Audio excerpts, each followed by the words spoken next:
रहीम। मुअज़्ज़ज़ नाज़रीन, अस्सलाम वालेकुम।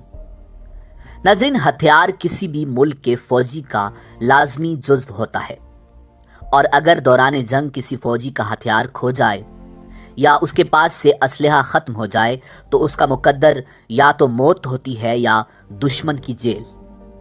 मगर आज की वीडियो में हम आपको सल्तनत उस्मानिया के एक ऐसे खुद साख्ता हथियार के बारे में बताएंगे जो यकीनन आपके लिए हैरान कुन होगा। मगर वीडियो का बाकायदा आगाज़ करने से पहले अगर आप हमारे चैनल पर नए हैं तो बराए मेहरबानी हमारा चैनल इन सब्सक्राइब करें, जहां आपको बिलखुसूस इस्लामिक हिस्ट्री और बिलउमूम दुनिया भर की मुनफरिद मालूमात मिलती रहेंगी। नाज़रीन, तुर्की ज़बान का एक लफ्ज़ है उस्मानली तोकादी, जिसका मतलब है उस्मानी थप्पड़। उस्मानी थप्पड़ एक किस्म की तकनीक है जिसे उस्मानी तुर्क जंगों में इस्तेमाल करते थे। वैसे तो ये तकनीक सल्तनत उस्मानिया कायम होने से पहले भी तुर्कों में इस्तेमाल होती थी, मगर उस्मानियों ने इसमें चंद तब्दीलियां करके इसे एक जारहाना वार में बदल दिया, जो कि जंगों में बहुत काम आता था। इस थप्पड़ का बुनियादी मकसद अपने दुश्मन को बिना हथियार इस्तेमाल किए जारहाना अंदाज इस्तेमाल करते हुए हमला करना होता था। उस्मानी सिपाही जब लड़ाई के दौरान हथियारों के बगैर हो जाते तो उस्मानी थप्पड़ से ही काम लेते, जिससे दुश्मन का दिमाग वक्ती तौर पर सुन्न हो जाता। उस्मानी थप्पड़ दोनों तरफ से लगाया जाता और ये थप्पड़ मारते हुए बाजू को कोहनी से नहीं मोड़ा जाता और कंधे तक बाजू को सीधा रखकर मारा जाता ताकि मारते वक्त पूरी ताकत इस्तेमाल हो। और इस वजह से उस्मानी थप्पड़ की आवाज भी बहुत जोरदार पैदा होती, जिससे दुश्मन कुछ देर के लिए डर जाता। इसके अलावा ये थप्पड़ कई बार इतने जोरदार अंदाज में मारा जाता कि दुश्मन की खोपड़ी चटक जाती या उसकी गर्दन ही टूट जाती। उस्मानी फौजी हाथों को मजबूत बनाने के लिए बड़े बड़े मार्बल के स्लैब या पत्थरों पर तेल डालकर उन पर मुसलसल थप्पड़ मारते ताकि उससे उनके हाथों के मसल्स मजबूत फौलाद की तरह हो जाएं। वो ये मश्क रोजाना कई कई घंटे तक करते, जिससे उनके हाथ ये तकलीफ बर्दाश्त करने के आदी हो जाते। फिर ऐसा वक्त भी आता कि उनका ये थप्पड़ कई बार धात के हेलमेट को भी पिचका देता। ये तरबियत 2 साल तक चलती रहती थी। नाजरीन, सल्तनत उस्मानिया की फौज का हर सिपाही उस्मानी थप्पड़ मारने की सलाहियत नहीं रखता था। ये एक ऐसी तकनीक थी जिसके लिए स्पेशल ट्रेनिंग दरकार होती थी।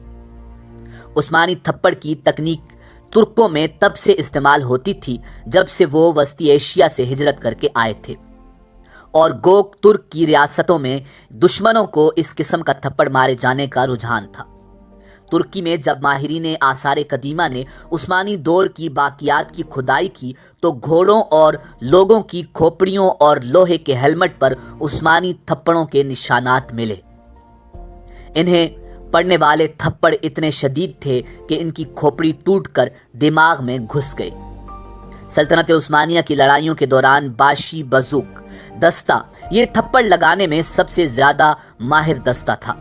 ये उस्मानिया फौज का दस्ता रजाकारों पर मुश्तमिल होता था। इन्हें फौजी ट्रेनिंग के लिए बाकायदा बैरक्स में नहीं रखा जाता था, इसलिए इन्हें बाशी बजूक कहा जाता था। बाशी बजूक का मतलब है गैर मुनज़्ज़िम फौज। उनका काम ज्यादातर दुश्मन की फौज में खौफ फैलाना था और ये अपनी फौज की सप्लाई लाइन को महफूज बनाने का काम करते थे। इसके अलावा उस्मानी थप्पड़ का इस्तेमाल यनीचरी की फौज भी किया करती। यनीचरी फौजी दुश्मन के घोड़े को उस्मानी थप्पड़ मारते तो घोड़ा या तो भुदक कर अपने सवार को गिरा देता या फिर अपने सवार समेत गिर जाता। ये थप्पड़ किसी फौजी के गाल पर पड़ता तो उसके कानों के पर्दे तक फट जाते।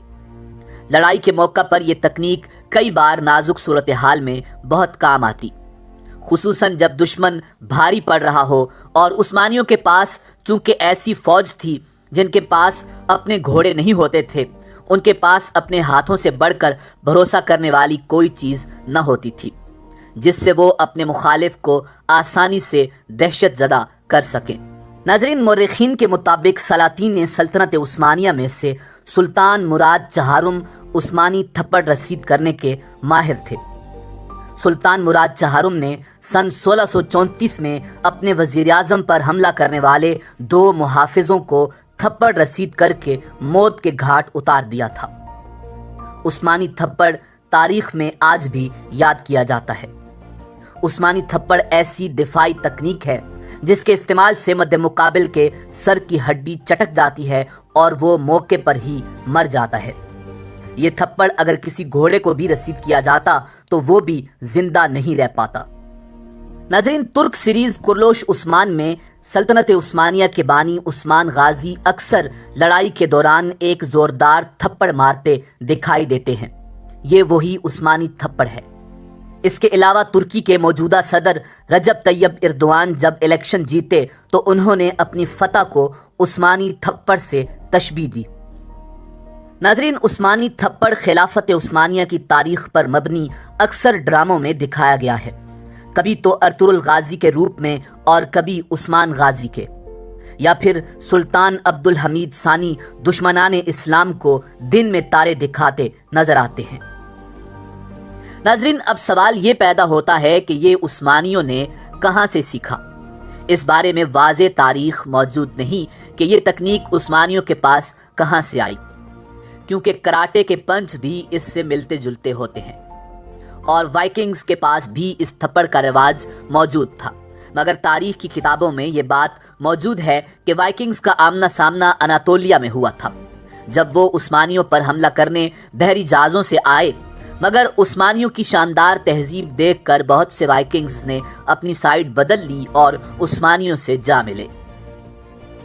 ان کا کام زیادہ تر دشمن کی فوج میں خوف پھیلانا تھا، اور یہ اپنی فوج کی سپلائی لائن کو محفوظ بنانے کا کام کرتے تھے۔